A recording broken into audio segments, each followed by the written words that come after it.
Good evening, everyone, and thank you so much for joining on our annual Outlook call. Let me quickly kickstart today and take you through what we plan to cover on the call. Firstly, we want to quickly take a look back at the year gone by. We will then take you through what we see 2026 has in store for us according to our view. We then want to quickly take you through a concept that we spoke about during our last year's call, called Fident Unlisted and Listed Large Value PMS. Full is now a product, and there is a lot of progress that we have achieved under the program, which we will take you through next. And we'll then quickly conclude by taking you through our portfolio performance and our hits and misses for the year. So without any further ado, let me quickly start off by taking you through 2025 in a brief nutshell. This is to begin with what we had covered during our last year annual outlook, which we had done exactly the same day in 2025. In terms of the theme, like this year, we are projecting 2026 to be the year of revival. If you go back in time and rewind the clocks, we had said 2025, in our opinion, would be the year of selection. And we've taken the liberty of sharing exactly few of the slides that we had used on the 2025 Outlook call. We had clearly highlighted how valuations in mid and small caps were stretched compared to large caps, and that how any earnings disappointment may be taken unfavorably by the market. As luck would have it, that is exactly how the year panned out. So if you see broader benchmarks and returns, the larger indices clocked minor positive gains, with Nifty posting about 10.5% returns. But if you keep going down the market cap curve, you saw returns tend to be weaker when you look at broad-based indices. So whether it's the small cap index or the micro cap index, depending on the index, as you went further down the quality curve or the market cap curve, the returns tended to be weaker. Another way of looking at how the year went, this is again a very popular metric that we thought we should highlight, because when we say equity markets last year were the year of selection, this is another way which really reinforces what we had projected earlier. Because if you see the large cap indices, and this is data as on the start of the year, obviously there's been a decent shift in the last 3 weeks. But if you see the broader indices, which is Nifty 50 and the likes thereof, they are very close to their all-time highs, about 1 to 2% from their all-time highs. But as you keep going down the market cap chain, whether it is from 250 to 500, 500 to 750, and even below, the more further down in terms of size you go, the further is the distance for each index to travel before they reach their 52-week highs. So if you see, if you just looked at an index of market cap 1000 crore and below, that index is 33% of its all-time highs. So the larger indices are not really telling you the true picture in terms of how the market breadth has been. And that is exactly what we had mentioned, that 2025 will be the year of selection. The other bit in terms of valuations, and this is a key talking point across investors and the investment community. So we just thought we'll again give you a quick snapshot of the last few years and how valuations have been. If you look at the last 4 years, over the 4 year period collectively, we have actually seen PE derating happen in the market. So if you look at year on year and on an overall basis, we have definitely derated in terms of PE multiple. Of course, the derating has been heavier in the mid and small cap segment and slightly lesser in the large cap segment. But it's also worthwhile highlighting that over the last 4 years, consistently we have seen market multiples erode over the last 4 years. And then quickly, when we move across and look at the year in terms of various sectors and how sectoral indices performed, again, you reinforce the view that this was a year of very few winners and a lot of losers. And that is also evidenced in the sectoral trends. If you see broadly, of about 1800 listed companies, majority of the gains came in only two or three sectors, which were financials, energy, and communication services. which actually comprise only 10 to 15% of the listed universe. So in that sense also, very clearly the year of selection is what played out in 2025. So I just thought I'll give you that quick background and context. Again, in the context of what we had, predicted and how things panned out. If I just summarize, as we were sharing earlier as well, I think we had very clearly flagged out that we have a very cautious view on small and mid caps, and earning disappointments may trigger corrections, which happened. We also highlighted the valuation disparity between small mid caps and large caps, which again very clearly stood out. Year of selection, a great playground for stock pickers, that also played out. The other trend which we spoke about on a macro front was the fact that corporate profitability will see a uptrend, and that played out beautifully as well. If you look at data, our corporate profit to GDP actually ended 25 at 5.2%, which is a 15-year high. So that also played out very, very clearly. If I was to look at the misses, I think in terms of sectoral performance, a couple of sectors like metals and commodities, which we were cautious on, ended up doing fairly well. And the other sectoral call in terms of looking at select sectors like IT, manufacturing, which we went constructive on during the mid of the year, they still haven't played out. But when we come to 2026, we'll take you through what we think going ahead and what might happen in future. So that is what we quickly thought we'll recap 2025 for you. And with that, I would like to hand over to Aishwarya to take you through the 2026 outlook. What we've done deliberately is kept this very concise, very clear, very crisp, and we've tried to stay clear of the hot talking points that we all keep talking about, like geopolitics and the global policy outlooks. We tried to take a different lens and look at slightly different data points. I would like to hand over to Aishwarya to take you through the trends. Aishwarya, over to you. Thank you, Bhavin. Good evening, everybody. Hope my voice is not echoing. What was really necessary for us, the initial 10 minutes, was to revive and review what was the view Fident was having when we started the year last year. Because giving annual outlook and not rejudging it doesn't really, make the complete, I would say, work go that way. So it's very important. What was the view when we started? And again, this time around, we want to share how do we see things from here onwards. And I think that is where the interest lies. Now, I think they've started this year, and this year is not looking any different. The initial 2021 days has been possibly one of the toughest that we witnessed in Feb and March of last year. And we all know the reason, thanks to all this geopolitical situation which is brewing across the globe. The risk of sentiment is, getting a lot of firepower, and we are seeing this kind of drawdown happening. But that is one part, that is sentiment, and that was why we are seeing the things playing out. But if we see the fundamentals, the couple of things which we found out very interesting was that once we entered this financial year, post quarter two, we started seeing that the earning trajectory, which took a beating in quarter two FY25 and quarter three FY25, sharply from 15 odd percent to low single digit of 2% and 6%, has seen a revival. So if you see on the left hand side, the 2026 and 27 EPS estimate looks like to have plateaued out. If you see the last quarter which went by in quarter two, that was the first quarter in the last four quarters where have not seen earning cuts happening. And again, going forward, if you see the trend of the consensus EPS number, both for 26 and 27 on the left hand side, I think the worst of the cuts are behind. The significant downgrade which you're supposed to see are behind, and now we are seeing things plateauing around.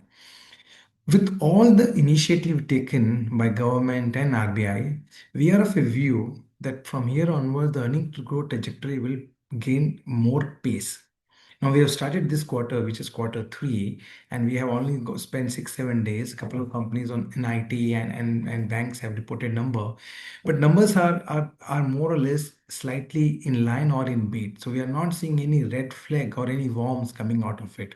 So we believe this is a very important parameter for us to believe that market will find that strong edifice. If we compare ourselves to the last year, we were at a very high earning growth, and because of the slow capex, the earning growth trajectory was looking down. This time around, we are seeing that we will expected to see 15% kind of 14 15% kind of earning growth for these 2 years, which will provide the much needed impetus to the stock market for India. Moving ahead, the reason we believe this earning growth trajectory is showing up or will possibly show up solid strength is these three important pillars. If you believe the government has possibly, I think everybody will agree on this meeting that they have seen and checked every rule of the book and have tried to make sure that the growths keep coming on the GDP side and other macroeconomic parameters. Whether we have seen the biggest kind of decision taken in the form of GST rationalization, which was a big surprise to everybody. And on top of it, we saw income tax cut benefit. I believe both of them together will provide almost 2 lakh crore of incentive of consumer buying, which will happen in the economy in the coming year. And at the same time, the government capex continue to remain very strong over the last 3 4 years. And we also expect the trend to continue in this budget, which is just around the corner. So government is trying to do everything possible in their ambit to make sure that the growth keeping in. Surprisingly, on the other one, RBI also joined the bandwagon, and we saw RBI cut almost 125% bips of interest rate cut in the repo in the last almost 8 9 months. And very surprisingly, we saw a CRR cut of almost 1%, which is in phase state. And we saw a strong liquidity infusion across through CRR and OMO, which provided the much needed grease in the economy to move ahead.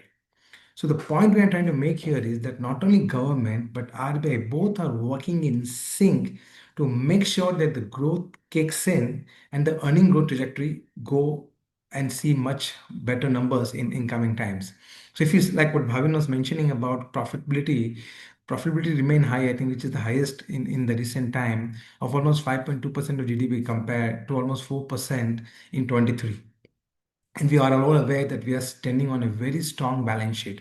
One input I want to share with all of you is that all the meetings which we are having with our management companies and across other investable companies, one thing which is coming out very clearly that a lot of the small cap, mid cap companies are talking a lot about capex.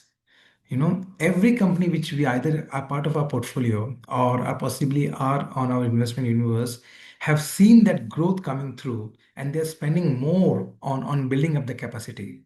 So when we did see some research, in BSE 500, there are almost more than 150 companies who are talking aggressively on capex compared to, like, there used to be 60 70%, 70 companies which used to talk it about, say, 4 years, 5 years, or 10 years back. So that capex intensity possibly is an indication that not only the government capex is anyways firing, but private capex may also start chipping in the coming quarter. So these are the three pillars which we believe will help this earning trajectory to sustain and gain further pace in the coming time.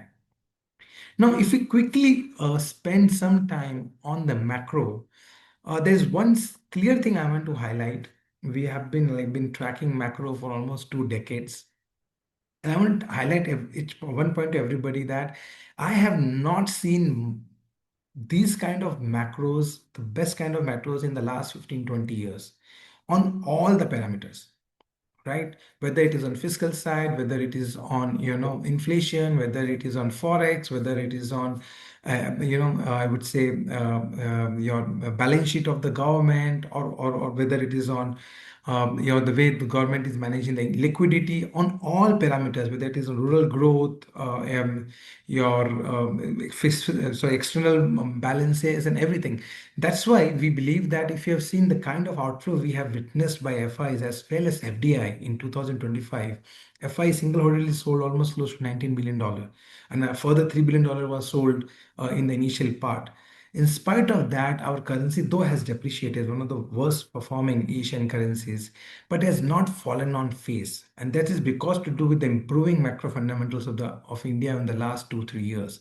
Even if you see what really matters for the market in short terms, we have tried to put some data in front of you, which we believe is going to be the one thing which will help from Indian equity market perspective. First thing, obviously, the credit growth on the right-hand top-hand side, you can see the credit growth which was lacking in the economy over the last almost 1.5, 2 years is starting to gain pace. We saw a number close to on year and a number of almost 9%, and we saw that number stabilizing to around 11.5%, and now we are seeing further pace. Majority of the banks that have reported numbers are very positive on the outlook on the credit growth. Even December fortnightly, we saw a number almost more than 14%. On the second side, if you look at GDP growth, we have been getting surprises by the number which has been thrown to us. And even if you have seen World Bank and IMF have been revising India's GDP growth number on the higher side.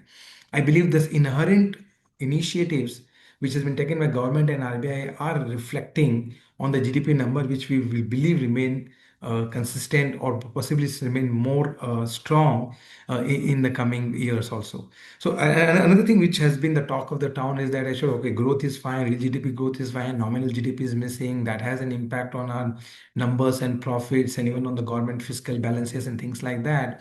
But we believe things normalize. If you see the CPI inflation, we have seen possibly we are far from the bottom. We are almost close to 0% in October. It has already inched up 100 bips from there onwards. So CPI is inching up. And if we get to 2 to 2.5% kind of a number in the coming quarters, we believe we will be able to do more than 10% kind of a normal GDP growth for the economy. And most important, what really matters, and that one area which we are very excited about is consumer sentiment is really pulling up. We have seen that happening in auto space, two-wheeler, three-wheeler, and other category on the consumer discretionary side.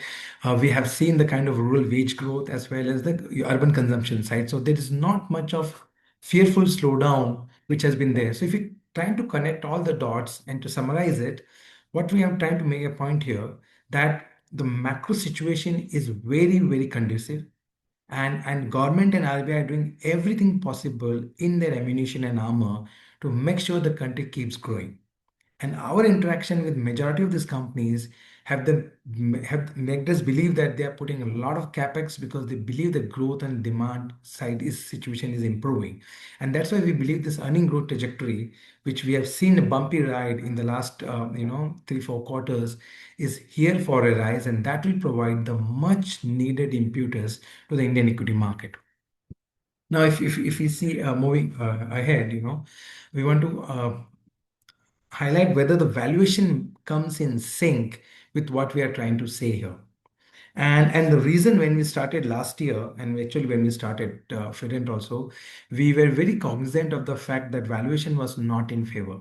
So if you see on the table, and this is very, very interesting chart here, that when last year in December 24, the valuation of mid caps and small cap compared to Nifty were at stupendously higher level. If the premium was almost at 97%, so premium was, if I just adjust that, the premium was close to 47, 48%, and no small cap was no different. And after what we has like seen in 2025, the Nifty gave positive return, but because of the decline in the broader market, especially after 10,000 below 10,000 crore in market cap, we have seen that froth from the large cap and mid cap has been taken care of. Currently, Nifty is trading at almost 22.6, 22.7 time forward PE. This data is as per December. But if you see the small cap and mid cap, the premium has almost halved. So the premium compared to last time has gone from 97 to 49%, and we have to adjust that number for that. So the valuation comfort is coming back into the broader market.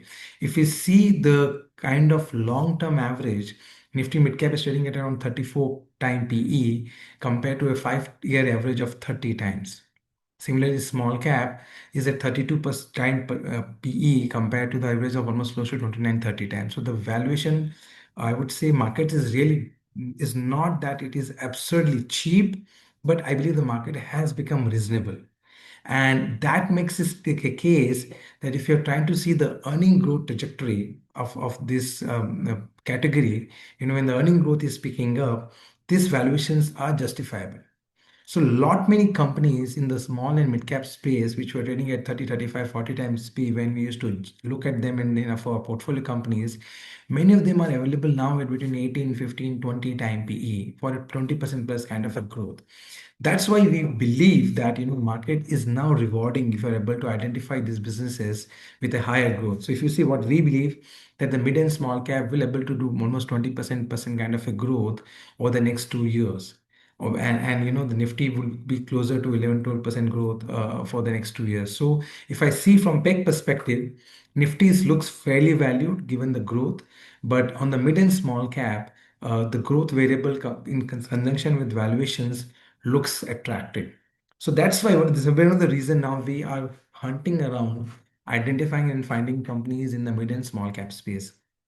Quickly on valuations of Nifty 50, we just try to see on sector basis how things have moved.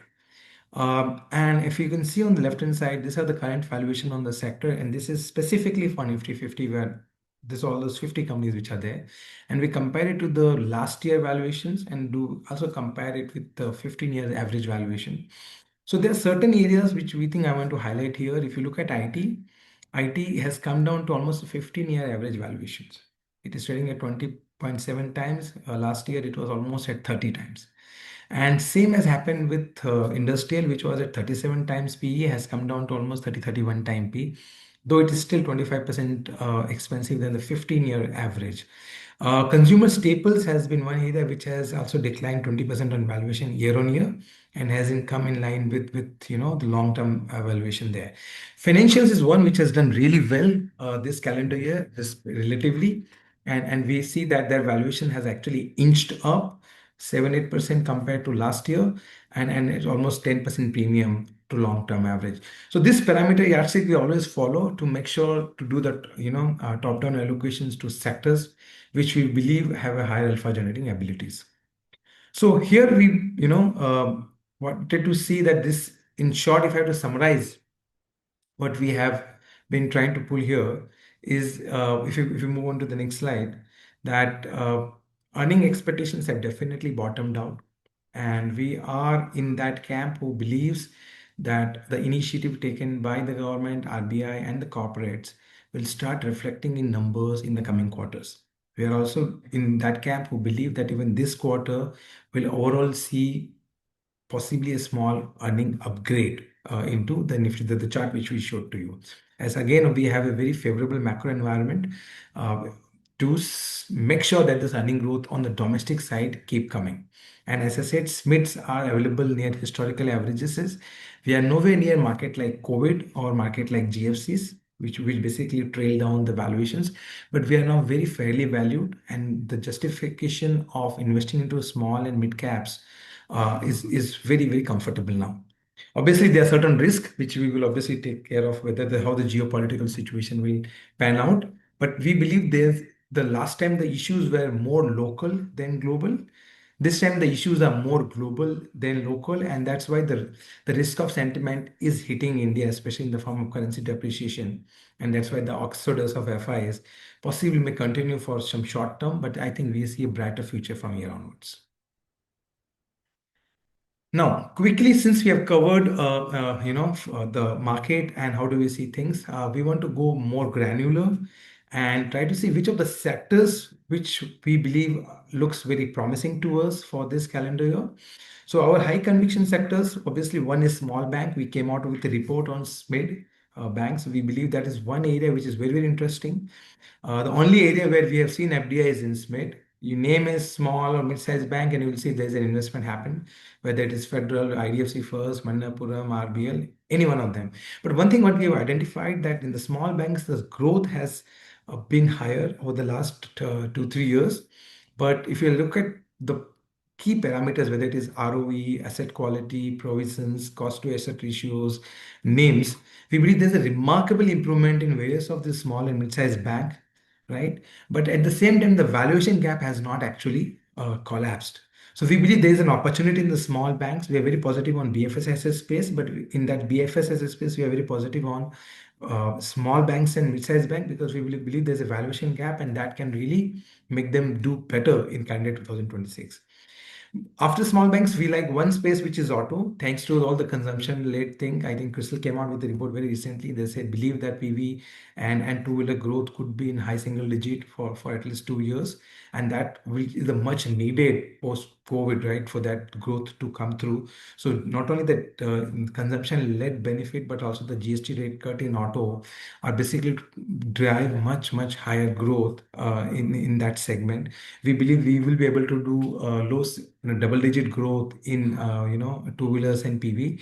And we are not only positive on auto, we are also very positive on auto and cash per se. So that is one area which we believe will continue to do well in 26 also. IT is basically a contra call. We have been positive for IT over the last many months. And now we have seen IT index is now started to deliver over the last 3 4 months. It has lately underperformed last part of 2025. But if you see the last 2 quarters, and again this quarter so far, 6 companies the result have come out so far. But we believe IT, the demand environment is robust. The slowdown in the US is unfounded, and obviously we are seeing that AI-led talk or the impact is basically been understood that it is more of an enabler rather than a destroyer.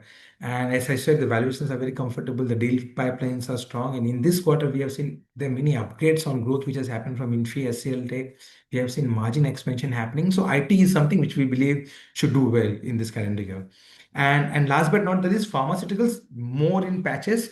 We are not doing US generics. We are very choosy. We believe some of those CDMO, CMO companies should do well. One of the investment we did was in Laurus, which has really worked well for Fident. But we believe in right stock selection in pharma, because the valuations are very comfortable. And this is one segment which is less impacted because of all the geopolitical scenario should do well. Now coming to the safety bets, where which we believe investors should keep money or to at least make sure that they get the decent return. Private banks is something which we believe will continue to do well, like what they did in 2025. We believe valuations are still comparably not very stretched out compared to the last 7 8 years average.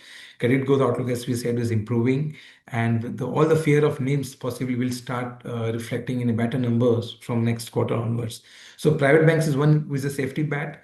Telecom is another one we believe should do well. The one of the investment we did in Bharti Airtel has really worked out well. I think is the way ARPU thing has been improving with the increasing ability to spend from consumer will possibly make sure that the price hike keeps happening and there's more kind of a duopoly or possibly a tripoly if idea survives. We believe telecom is some segment which will continue to do well and is one of the safety bet which we want to look like. And FMCG, we are very positive given, as I said, the benefit of GST and the IT income tax stimulus. And again, we have this 8-pay commission coming around.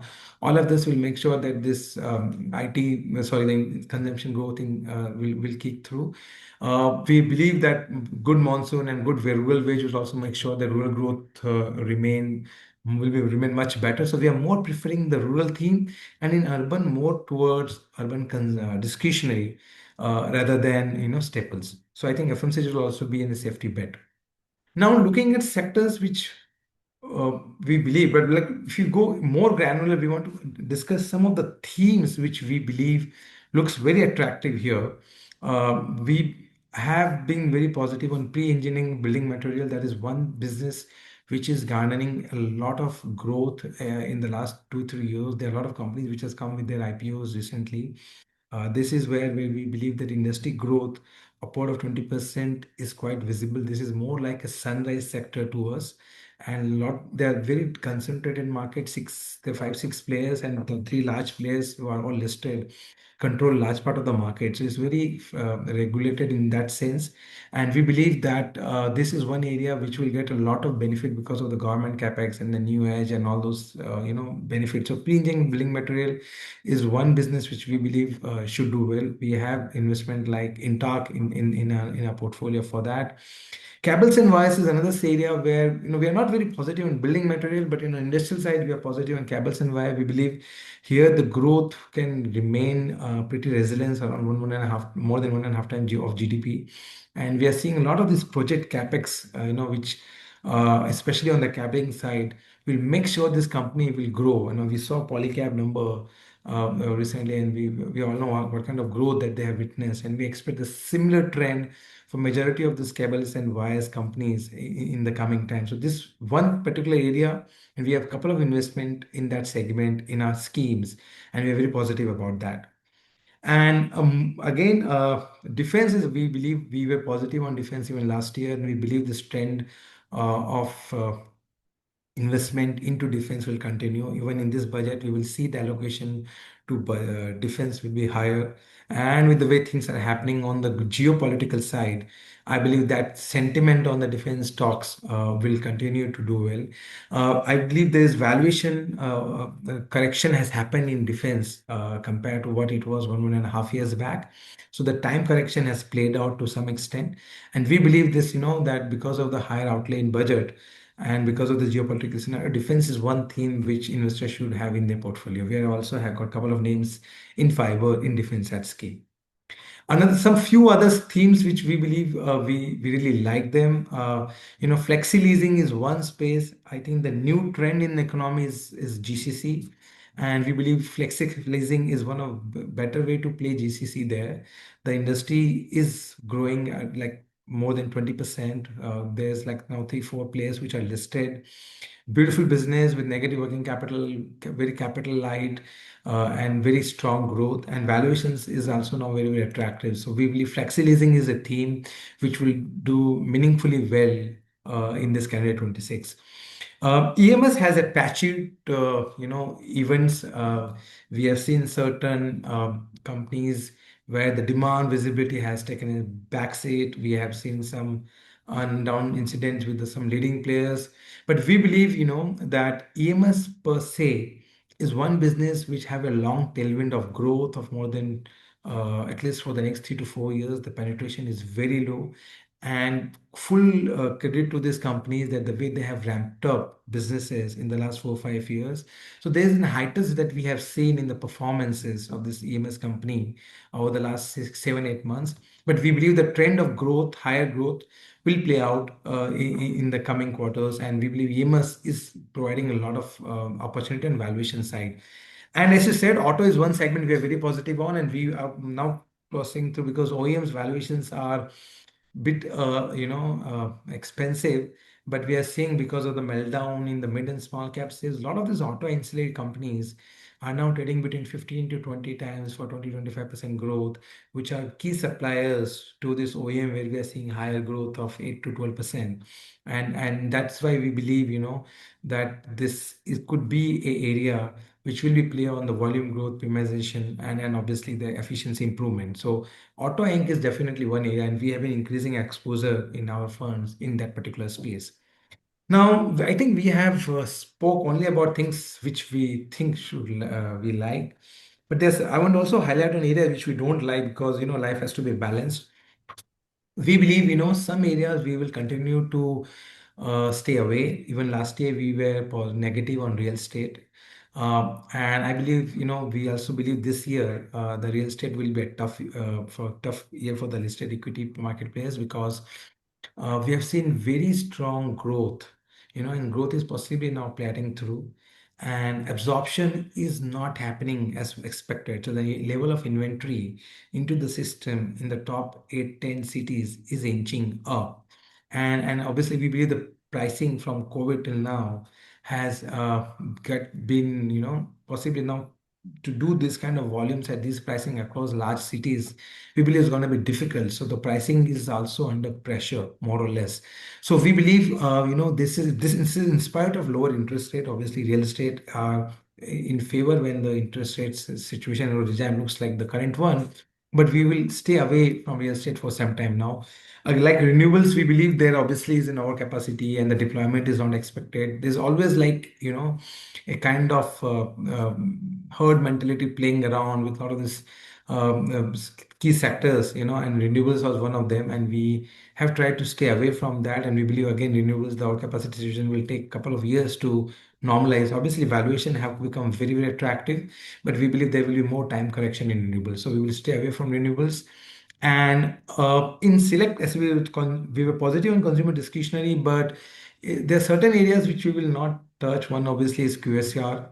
We believe that they're finding it very difficult given the level of on the profitability and the increasing options and lifestyle changes. We believe them able to maintain higher growth is questionable. And there are certain areas like apparels or textiles and all of that thing. We believe that higher earning growth is something which might not be there, and that's why we believe we will stay away from sectors like this. Now, with this, we cover the second part about how we see 2026, and now we will give how the fund and the fund performance looks like. So, over to you, Neha. Hi, thank you, Ashwarya. Hi, everyone. Thank you for joining us today. Um, in our earlier webinars, we've spoken about our two listed equity products, which is Fair and Fiber. So here, I would like to take the opportunity and talk about our differentiated and unique product, which is Full. As the name suggests, Full is, Fident unlisted and listed large value portfolio, which is a unique and differentiated product which combines opportunities across listed and unlisted opportunities in equity. So before I talk about the full proposition, I would want to briefly talk about what we've built so far. On the platform, so the product was launched in Feb 2025, and with that, we've been fully operational with all the key infrastructure in place, including operation, service, custody, execution. Everything is firmly in place. We have currently have 7 live clients with an AUM combined AUM of over 100 crores. So this shows how early the traction of the strategy has been. It's not only been 1 year to the strategy, but we've seen great traction under this strategy. Now coming on to investments and team. So we have a dedicated analyst team covering each sectors across both listed and unlisted investment opportunities. They double hat and support to the fund manager. We have the investment framework also in place. Next. And now talking about the investments that we've done so far. So across our investors, we have 9 live investments across unlisted equity with a healthy pipeline under evaluation. Now the investments have been done through both primary and secondary rounds. Next. So now I would want to talk about what is Full all about and what is the USP of Full. So point number one is this is a large value PMS, which is for accredited investors. Now, who are accredited investors? Those are investors which fit the specific criteria of net worth or income. And given their profile, they are classified as sophisticated investors and hence the flexibility to invest in complex products. With this, in 2021, SEBI had introduced the large value criteria as well, where they had given higher flexibility to products under the large value category. So here, what do I mean by higher flexibility? So under DPMS, you can invest 0% in unlisted equity. In NDPMS, you can invest up to 25% in unlisted equity. But under full or a large value PMS, you can go up to 100% under a single source stock also and invest in unlisted securities. So this is a product which beautifully combines and gives you access to both listed and unlisted markets and opportunities. So you can invest in both listed and pre-IPO opportunities under one product, which is very unique for PMS. Next. Um, so now where does Fident comes into this picture? Many investors have invested in bespoke private equity transactions, but it is more transactional in nature. Post one transaction, they are not really monitoring their portfolio regularly. So here Fident comes in and it gives you institutional coverage. We endeavor to give you not only access, but we will also have oversight on those investment opportunities and also facilitate exits. So this is what Fident gives you on this product. Next. Now, when we have two asset classes into one product, we also say that we will dynamically reallocate between public and private equities. Given the public market valuations, given the access and opportunities that we have in the private markets, and the risk reward between listed and unlisted opportunities. So, with this framework in mind, because we can do both under one strategy, we will also dynamically reallocate between public and private market opportunities. Next. Like all our products, Fident believes that whatever we are speaking, we will also, invest with you. So there is higher alignment in this strategy also. There is skin in the game. So our founders are already invested in it. And whatever deals we do, we also have skin in the game along with the investors. And to say the least, there is already an established track record. Full is about to complete almost 1 year in Feb, and the two listed equity strategies that we invest via Full is Fair and Fiber, where we have approximately 20 months of track record, and unlisted investments. As I said, we've already done 9 investments in Full. To name a few, there is NSE and Orbis. And there are two other recently concluded deals also that we will speak about in the subsequent slides. Now let us, deep dive into what full proposition and investment strategy is. What we are saying, in one product, you can invest in both listed equity and private equity. Under listed equity, we already have two established schemes. One is FAIR, which is a flexi cap scheme, and the other is Fiber, which is the Fident India Builder equity portfolio. In the subsequent slides, Aishwarya will also cover the portfolio positioning and the review of these schemes. So I'll keep this for later. Let me move to the second asset class, which is private equity. Now, this is one asset class which is relevant in the market today because a lot of value creation is happening before the listing of these companies also. So you have to look at this asset class as well. Now, here our investment philosophy is very similar to our listed equity. We still look at the 4 pillars. The first pillar being capital efficiency. So we invest in companies which are, profitable or which has a clear path to profitability. The second pillar, which is management competence, is much more important here because we look at management integrity, governance, and competence from a much finer lens. The third is where do we invest? So we would want to invest in sunrise sectors which are emerging and you don't have public market opportunities. So, growth equity and pre-IPO opportunities are something which we focus on with sectors across financials, consumer, technology, and manufacturing. And the fourth pillar, valuations, of course. So when you are investing in private equity, you would want to have some discount to the public market comparables as well. So this is something that we are cognizant of while investing in private equity. Uh, Generally, in this product, the framework that we want to work with is that we will have at least 25% in either of the asset class, be it listed equity or unlisted equity, to for investors to have flavor of both the worlds. So this is the guiding principle that we want to work with, which is minimum allocation of 25% and the maximum allocation of 75%. But given the current market situation, we would suggest an investors to start with 50% of listed equity and 50% of unlisted equity. As this is a accredited investor and a large value PMS, the minimum investment in this product is going to be of 10 crores. Next. So as I mentioned, we have a dedicated analyst team with a clear mapping of sectors. So this is how our team looks like, which supports Ashwarya in management of this scheme. They double hat across both listed and unlisted opportunities. Now coming on to why public markets and why pre-IPO per se.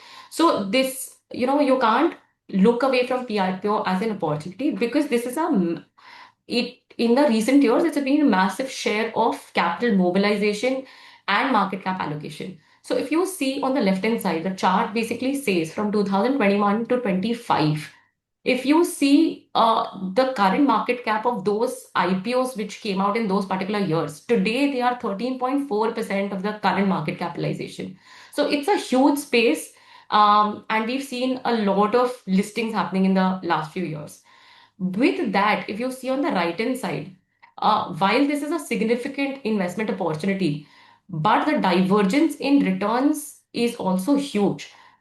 So that is where we say selection is key. So if you see the table on the right hand side, and this what we've done is we've all the IPOs that has come from 2001 to 2025, we've plotted the listing day gains and we've divided them into four quartiles. So if you see the divergence in returns from quartile 1 to quartile 4 on an average run basis overall, the quartile 1 is 66.9%, while the quartile 4 is minus 8%. So the divergence in returns is huge, and hence selection is key. That is where an institutional expertise will come and help you in picking the right stocks. Now, with this, I will hand over the mic to Bhavin, who will speak about two case studies or recently concluded transactions, and will give you a flavor of what we are actually saying in terms of the unlisted transactions that we do. Thanks so much, Neha. So let me give you a snapshot of a couple of recent transactions that we've concluded to help you visualize the opportunities that we curate and create under the full product. So to start, let me just quickly spend a minute on a pre-IPO opportunity that we originated in a company which is a leader in geospatial and mapping solutions. So basically, this company has a expertise in mapping, geospatial. The client base is very diversified from tech majors to telecom players to industrial clients, etc. It has more than 2 decade track record in terms of servicing clients and acquiring clients, and a very global footprint. So, a marquee client base with more than 70% of its revenue coming from offshore locations. It's a completely bootstrapped company. We were part of the consortium that did the first ever private equity investment in the company. In terms of the metrics from a financial standpoint, the company has a revenue of 73 million USD, has been growing consistently at 18 to 20%, and has great profitability and capital efficiency also. So it has a 20% profit margin, a very decent PAT margin of 15%, and a ROE of 30%. Now, for a company which has been growing at this strong pace and has such a great marquee client base, we could originate this deal at a very, very reasonable multiple of 12 times FY26. If you go further, the valuation actually on a FY27 and 28 basis goes to single digit multiples. And this is a clearly 3-year to IPO journey, which is the reason why we were able to execute this at such a steep valuation and such a strong risk reward. To give you another case in point, this is again a early stage investment. So I'm trying to give you, different ends of the spectrum in terms of the deals that we've originated. So this is an investment in a edtech company, which has a 8-year track record now. It's completely bootstrapped. It's present in the K-12 segment. Their basically business model is on providing digital learning solutions, and the model is completely B2B or B2G. So client acquisition is very, very smooth. They've developed the product, they've achieved product market fit, they've achieved decent scale. In terms of their presence, they have done implementations in 25,000 plus classrooms and 18 states. It's also a pioneer in the sense that it's been the first to set up a lot of product enablements and enhancements. So they were the first to develop digital learning across vernacular languages. They've built adaptive learning. They've built, various LMS modules, and that has given them a lot of recognition as well. So they were recognized by various industry bodies and tech majors in terms of the quality and the vindication of the product. Again, to take you through the financials and the fundamentals, like I said, the company has been bootstrapped, is already EBITDA positive despite having a revenue of roughly, about 18 to 20 crores this financial year. And again, in terms of valuation, we continue to have a high margin of safety. So whether you look at revenue multiples, typically companies at this stage don't have profits. We are fortunate to see a profit here as well. But even if you compare on a revenue or a P multiple, very, very reasonable valuations at roughly 3 times revenue or 10 times earnings. And what we are also doing with couple of early investments is we are also taking an active role in terms of investor strategy and direction. So we also have exercised board rights and are playing an active role in growth and strategy of the business. So that was just to give you a quick background into the kind of opportunities that we are consistently creating under the full platform. Both these opportunities are exclusively for investors who invest in the full platform. And if you have any queries, would love to deep dive into them on a one-on-one basis post the call. So I thought I'll just leave you with this flavor and then take you to the last section, which I'll again hand over to Aishwarya for the performance review and the portfolio positioning of our two strategies. Over to you, Aishwarya. Thanks, Bhavin. Thanks, Neha. So coming back to how we did and how the portfolios are doing, I think that's the most important part. So if you really look at the one thing we swear by is earning, that is our investment mantra. And if you see, we judge our performance by how our portfolio companies has done individually and as a portfolio as a part. So in front of you, if you can see on the left-hand side, this is the last 12-month trailing earning profile, both fair and fiber, revenue, EBITDA, and PAT. These are median numbers. And I can tell you the quarter one and quarter two, where we saw a very sharp earning decline, where the PSE 500 or the Nifty earning decline was low single digit. The portfolio's earning was very, very healthy. If you see the last 12 months, the EBITDA growth and revenue growth has been in high mid-teens, 17% and 16%, and similar for EBITDA. PAT growth for FAIR was even much higher, and it has outperformed the index, very comfortably. So the moot point which we are trying to make here is that even in the most difficult times of corporate India to deliver earnings, the stock selection or our relentless focus on buying businesses with a higher growth potentials actually played out well. That in from that perspective, even if you see future, we expect both fair and fiber to do almost 26% and 24% CAGR, 25 to 27. That's basically 1.5 year, 1.5 year left, which is obviously 2.5 times higher than what the BSE 500 is expected to do. Now, when we have done historically better, when BSE or the consensus didn't was able to pull up the show, our confidence on the future growth is also very sacrosanct. So that's what we believe portfolio will do. Stock prices obviously follow sentiments and various other factor, but as long we all know that as long as the earnings are kicking in, the stock prices are slaves to that. Now, how does FAIR has done? FAIR will be completing 2 years in April. We are little less than 2 years, and FAIR has done almost 13.5% post-fee return for the investors, where BSE and EST has. So there's a 3.5% to 2.5% outperformance to that. In 1 year, though, we have slight underperformance. This underperformance primarily catched up when we started allocating more money toward small cap ideas in the later part of calendar year 2025. Till August 2025, we were outperforming the in 1 year by almost 4.5%. If you quickly look at the mix, the large cap is 50%, mid and small cap is remaining 50. Small cap is now almost 39%. That is where our conviction is building up.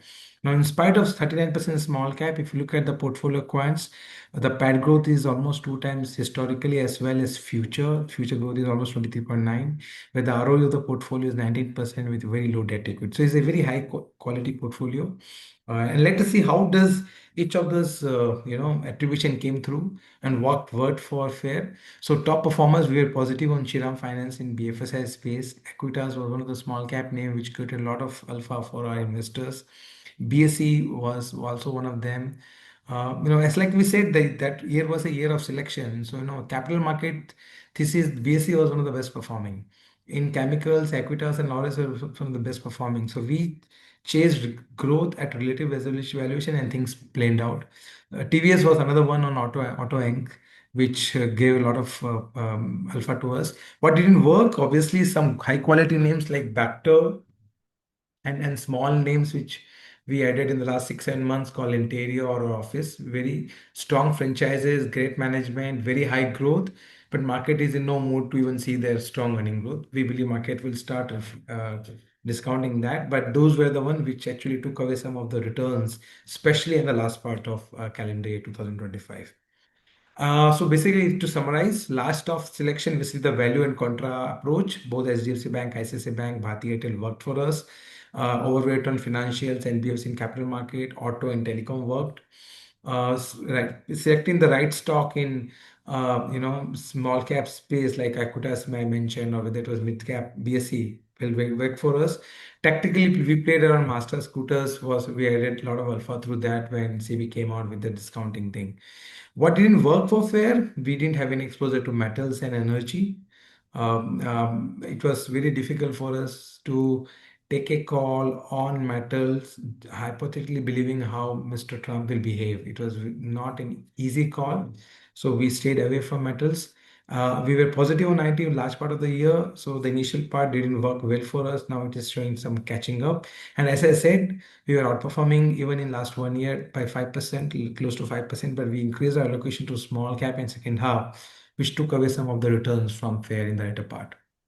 Now, coming to all exciting fiber, fiber is primarily small cap, mid cap, 70% small cap, almost 15% mid cap. So large cap allocation is almost 15%. If you see, if you compare it to, normally we compare it to BSE 500 TRI, but if you look at BSE 250, which is the right comparison, we are almost in line with what the fund has done in the last 1.5 years. In last 1 year, we have seen that there is an underperformance of 5% in fiber, and this has to do with some of the EMS names like Keynes and Dixon falling off the shelf, which took away large part of gain. But as we entered January in the initial 20 days when market took a sharp beating, but our portfolio showed resilience and we are covering large part of it. But if you look at the portfolio quants, in spite of 75, 85% small and mid cap, the median market cap here is close to 7,000 crore now. But you look at the ROE of 18%, low debt equity, very high earning growth, almost 2.5 times of the index, and available at very, very cheap valuation. So what really worked for fiber, if we go through on the some of the names, Laurus Lab was one of the investment which really added a lot of alpha to the portfolio. Similarly, SGS was one of the auto ancillary. As we said, we are very positive on auto ancillary, and we have added further names in this. Gave some sort of good alpha generation there. Intact Building Solution is one of the prefabricated building material businesses which created alpha, and defense and finance, housing finance entity provided this. Whatever has happened on the laggards, where the high quality names, Neogen Chemical, one of the best chemical company, play on EV, play on the whole chemical grade promoter, but some untoward incident happened over there and it took away a large part of our alpha there. Keynes Technology, because of the report and the kind of slowdown even visible in EMS, took away some of our returns from the portfolio, and some on the pressure on the manufacturing industry in the form of PT and all took away some of our returns. But we remain very, very comfortable with the way things played out. So if we just summarize what really worked for fiber, some right stock selection in the form of Flores or Intarch or SGS. We continue to have allocation to defense and not staying into renewables and railways help us to maintain the show. But as we said, it has a higher exposure to small and mid caps. Now, if you see, the small cap has just fallen 6%. But if you really look at, as was Bhavin was telling you earlier, that the breadth of the market below 10,000 crore and below 5,000 crore has been declined 25% and 30%.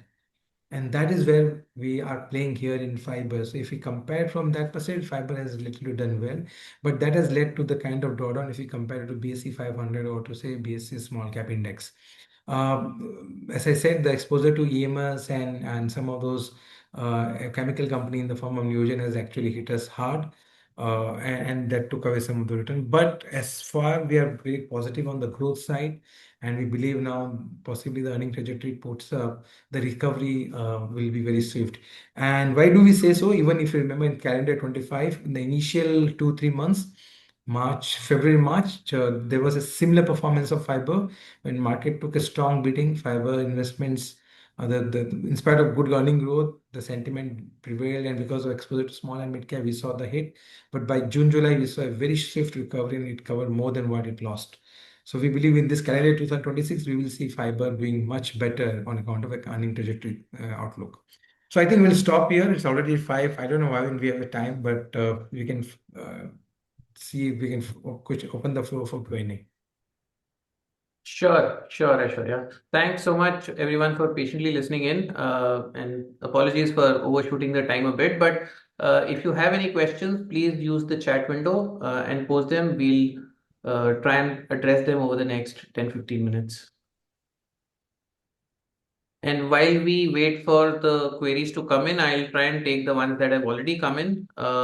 In addition to Aishwarya, we have the research team also joining in. So if you have any queries, I'll just quickly take and pass on to the respective analysts. So let me quickly start off with the query that has come in already. And Aishwarya, maybe you can take this.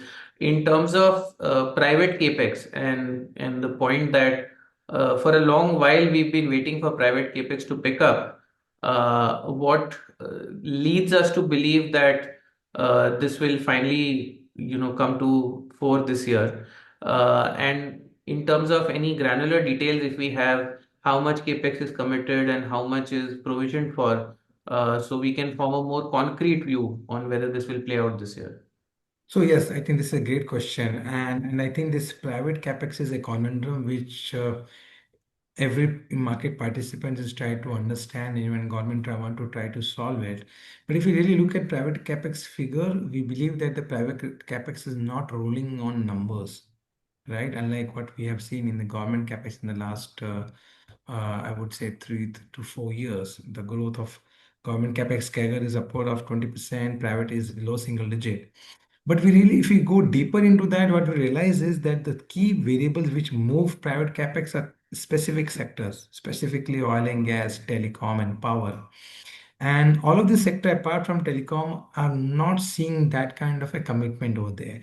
The point which we are always trying to make here is obviously like your telecom and oil and gas might not be moving that number in a big way, but a lot of these companies with anywhere between 2,000 to 7,000 crore revenue. And when we are meeting them and when we are analyzing them, what we are seeing that these companies have been continuously expanding capacities, right? Whether it is EV companies or a lot of these auto end companies we have met, guys like prefabricated building materials or possibly battery companies, and whether it is consumers, coffee, and number of companies that we have met, everybody have not only done two things. First, obviously, that in the last 3 years, they've already expanded capacities to an extent. And the visibility over the next 2 years is that they're expanding capacity from their existing to almost 30-40% to as high as 60-70% across businesses. And that gives us the confidence that obviously we might not seeing that private capex data rolling because of the larger sectors not contributing much. But the companies on the ground, which where we will be investing, we are seeing that growth coming through. Look at example of data center or look at example of various of others high sunrise sectors which are happening through. We are seeing that trend catching up. And at the top of it, the kind of balance sheet these companies are sitting at is very humbling to see the kind of with low debt equity, and they're kind of able to make it through cash or through strategic investments, not really jeopardizing the balance sheet even forward. That gives us a lot of confidence that the private capex theme will possibly go see some improvement because of lower interest rate environment, good balance sheets, good growth, and possibly that number on the higher side will only happen if you see the power sector and the oil and gas started really contributing. So we have to separate and look at it that way. Thanks so much for that, Aishwarya. I'll take a couple of other questions that have been coming in. Uh, the next one that I can see is on our plans to enter ETFs. I think very clearly we are designed as a boutique alpha chasing fund house asset manager. ETFs are more beta products, so currently not on our radar in terms of developing products or building products. In terms of the next question, maybe again, Aishwarya, I'll throw this back to you. What are the risks to Fident's outlook? And maybe, it's these days not commonplace to finish a webinar or spend an hour and not talk about geopolitics. So maybe you would want to take that up. Yeah, I think that is something which is very, very important. The risk to our outlook is See, there are three kind of risk which when we thought about it. First, obviously, is on the Indian macro, Indian earning, and the third is the geopolitical side and its impact on the country. Because of the current stable political environment, we believe the probability of deterioration in Indian macro, we believe, is very, very limited. There has been a talk of the town about ability of the government to spend meaningfully in the next financial year. We will see it in the budget because of the declining tax beyond sea, and possibly whether the fiscal deficit will see a compromise, and possibly what if the government slow down their capex and its contemporary impact on the growth. We don't believe in that camp. We believe that government should be comfortable doing a 4.4% of fiscal deficit, and a 9-10%, 11% kind of a growth on capex will be visible. And so on the government side and the macro side, things are looking pretty comfortable to us. Only the global thing which matters to us is crude, and the probability of crude going higher is only dependent on the how geopolitical thing pans out in the coming time. Second to the earning, we believe we have a favorable base. We have a lower interest rate, and we have everything clicking for it to move through. Worst come, instead of 15%, we might see 12%, 13%. But we are of this camp that this year, unlike many other years in the past, this year we will probably see a surprise, primarily on account of base and the growth there. Now, third and the most important thing, which really could derail the whole process, is currency and Mr. Donald's mood, if I may say so. So this geopolitical overhang is something which is very difficult to forecast. And we believe that what is in favor for us is a very strong macroeconomic situation of the country. Had this thing played out 7, 8 years, 9 years back, India would have definitely been under pressure. Another area which comes to my mind is whether the domestic institutional buying will continue compared to if there is a panic which sets in, and we all know that the whatever demat accounts which has opened in the last 5 years, 80% of those demat are the new investors. But we have seen our patches of decline in the market, the volatility we have seen back in the last year and also in 2022 and we believe this financialization of saving will continue. There might be some slowdown here or there, but they will be able to absorb any other capital outflows which will happen or may not happen. But if that intends continue, we have the capacity to do that. Mutual funds are also sitting at around 4.5% of cash. So only thing that is difficult to gauge is how the geopolitical situation pans out. It's anybody's guess. But the point I'm trying to make here that India is very strongly seated to fight any of this. So we should be good in that way. Thanks so much. The next one is on our view and if we have any exposure on the commodity linked plays, gold, silver, and now other derivatives like copper, etc., pretty much in news. If anything, we want to share in terms of views or if we are playing these exposures through any stocks. So I will ask my team, but let me give my initial view. We normally don't buy businesses where extrapolating earnings become difficult. And commodities these days, metals, especially gold, silver, copper, tin, they are not behaving like commodities. They are behaving like currencies, right? And all these geopolitical things happening through, it's very, very difficult to see how these things will pan out. In short term, things might look all that exciting, even from growth perspective, because it's a direct flow through. But we don't think it is structural, which can get us earning going for the next 2 to 3 years. So that's why it's very difficult for us to make a call, and we like stability in our earning projection. So we don't have any exposure, if I may to answer this question short, into anything related to commodities or the commodity beneficiary part. Obviously, we have some investments which have linkings to, like, which are the user of copper or place like that. But majority of them are, I would say, price passer. So they just pass on the whatever price increase happens. Obviously, it has an impact on the volume and margin to an extent, but we believe they are the price maker, and this is quite manageable. To answer this question short, we are not playing on any of the excitement, and we never do. Now, if you want to add something. No, I think that's great. Maybe I'll jump on to the next one and take that myself. And again, this is to do with geopolitics and how it has impacted our holding investments, and whether we keep a stop loss typically. So I think in terms of our investment process, we are very fundamental and thesis and growth driven rather than having stop losses. What generally tends to happen is any material corrections or fall in our portfolio holdings or watch list triggers a review and a reassessment. I think the key trait that we look for is the investment thesis and whether that is playing out. If we see that continuing and consisting, then we tend to hold on and maybe in some instances even add to the positions if the risk reward becomes favorable. But we don't follow strict stop losses. We are more slaves to earnings and our investment thesis playing out rather than prices. So that was one. Again, Aishwarya and team, feel free to add to that if needed. And maybe we'll conclude with the last and very interesting question on what is the key belief from the last decade that investors should unlearn for 2026. It's a very interesting one. Thanks so much for that. Aishwarya or the research team, if you want to take that. I think I will give some time for my research team members to think over it. But I think that's a great question.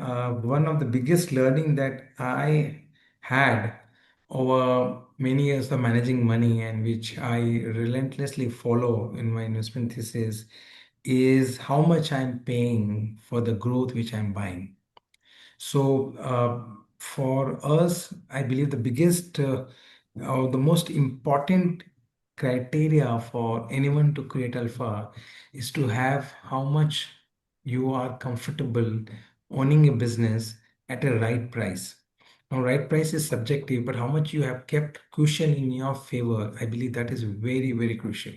Buying high growth businesses at very high valuation leaves you open that if the growth come down, you will be hit in a double whammy. The valuation will see a derating and the growth obviously will go down and hitting you there. So it is very, very important, even just to connect the dot, when we started Fident almost 1.5, 2 years back, market was an all-time high.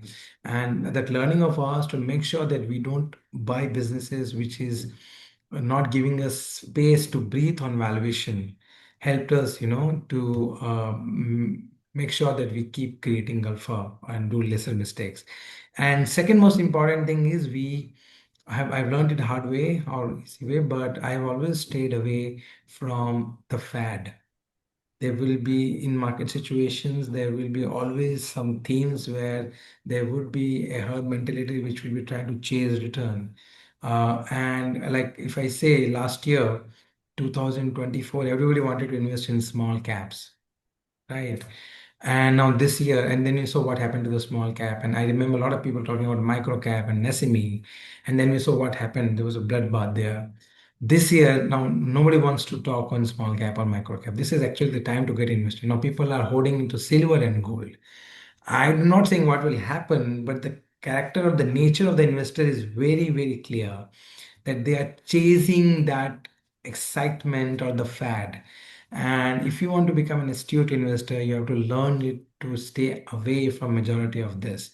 So I believe this is the time to actually invest into micro caps and the small caps of the world with good quality management, which are available at 15, 18 time P, rather than doubling my money on things which are working. So these are some of my two learnings. Open to the analysts who want to share or have over to you.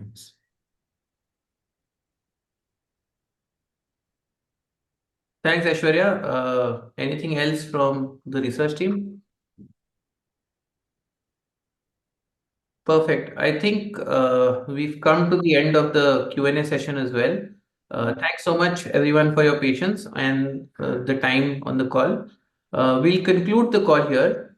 Much appreciate your patience and participation. If you have any follow-on queries, feel free to reach out on either our social media handles or any one of us present on the call. Thank you so much. Thank you.